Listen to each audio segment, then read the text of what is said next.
I think being a Christian is calling us to do deep work. Like we're supposed to work in a way that is representative of his heart. So like we're supposed to be doing things that are really, really hard. Yes. You know, if your work is, if your work is easy, but like if your work isn't calling you into some level of like dying to self and doing it for God's righteousness, like I think that it's a wake-up call. I know I wasn't a practicing Christian at the time, but like when I was working my previous job, I didn't have that, like, why am I doing this? But now it's like so clear. Yeah. And even if it's unclear on some days, which like it's never, the North Star is always there. It's like you and I really want to participate in making this country a healthier place, but also just making the people in our lives and people who are coming into contact with the brands that we build. Yes. We just want to make them realize that there's this exceptional life and this exceptional unlock on the other side of that. Their spirit will be raised. They'll be able to invest more energy into the things that matter. But like, that's not always clear every single day, you know? But it's persistently there. And I know that like what my life's mission looks like. And I feel like having found that, it's really cool to just like equate it to, all right, like Christ had a mission. Christ came here on this planet with a mission. So like, how can I make my mission, how can I continue to elevate my mission to be more aligned with just like those principles and qualities of Jesus? Yeah. Like he had it very clearly defined through the prophecy. Dude. And it's like, you don't necessarily need a prophecy to like think long and hard about what is your purpose. And maybe that purpose and that mission is going to change over time.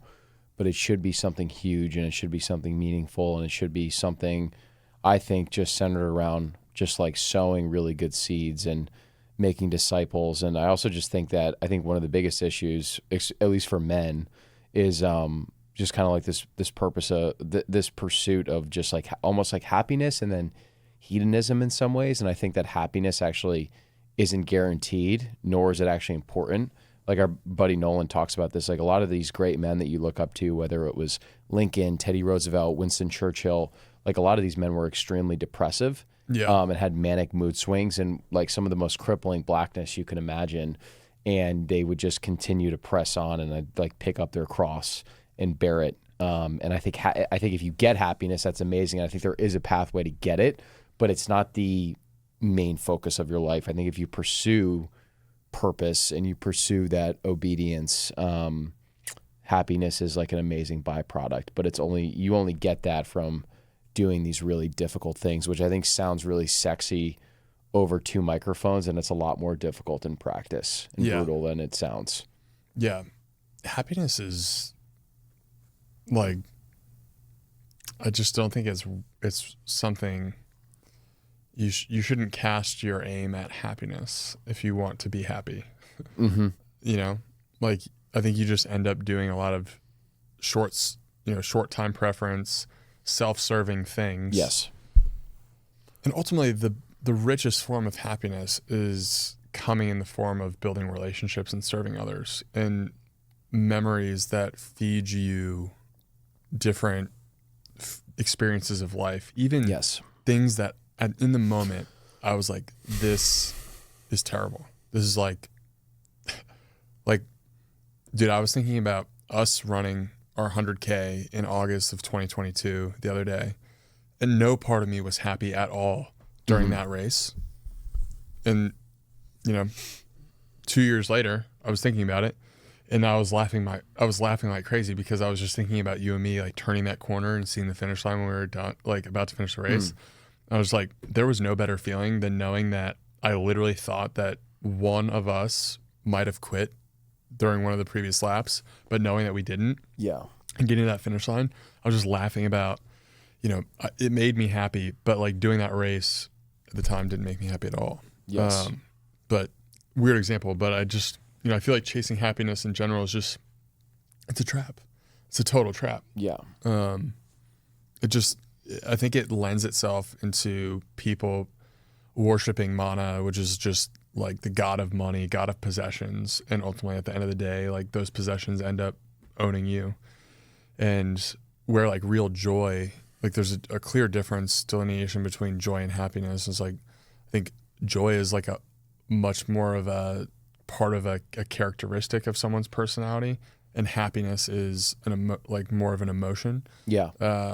Like joy, I can think of 20 people that when I think of joy, like they pop to mind, but happiness is really, more or less just like, it's like a weather pattern of the human emotions, like it's in and out. Totally. So I really think like it's kind of just a byproduct of just doing the right things, focusing on serving others. Yeah. I think there's this like general theme of, I'm guessing the listener probably can like kind of taste the flavor of this when they're listening to us recording, is just, I think we're both just on this in this phase of life of just continuing to strip away more and more layers of the onion and just try and get to the core and the root of like the most authentic version of Harry and the most authentic version of Brett. And what does that actually look like if you kind of throw all the excuses out of the window and you be as obedient and disciplined as possible?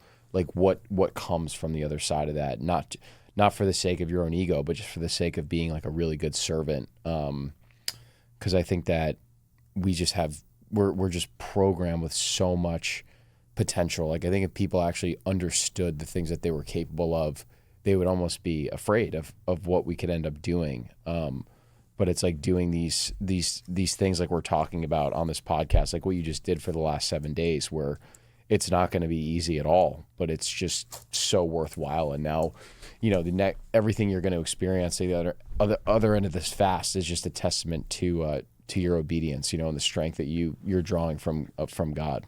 Totally.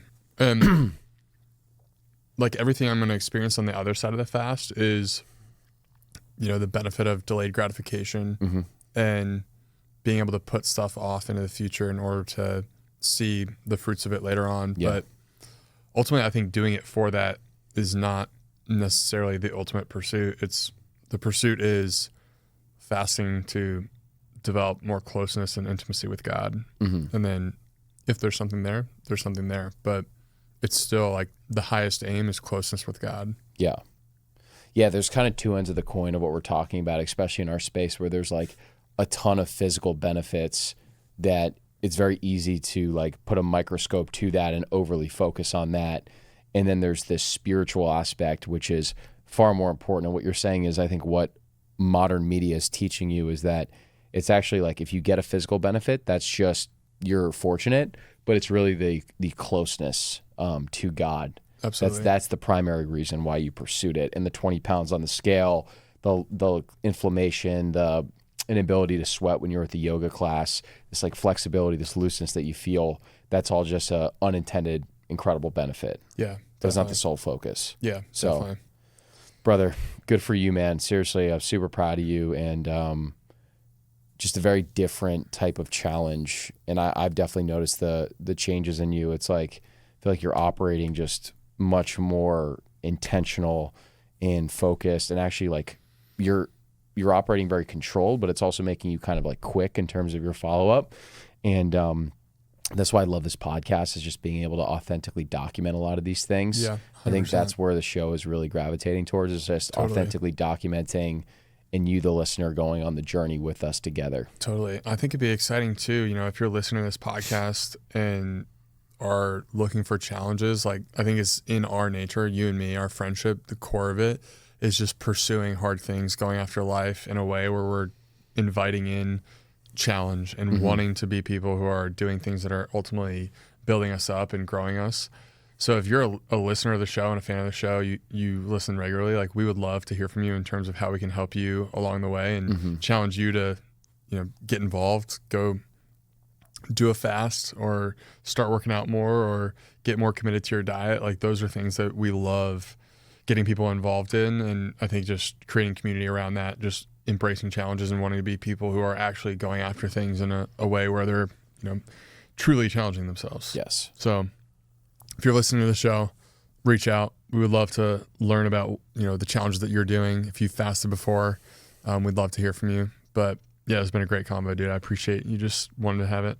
Dude, again, congrats, and just really excited for everything, man.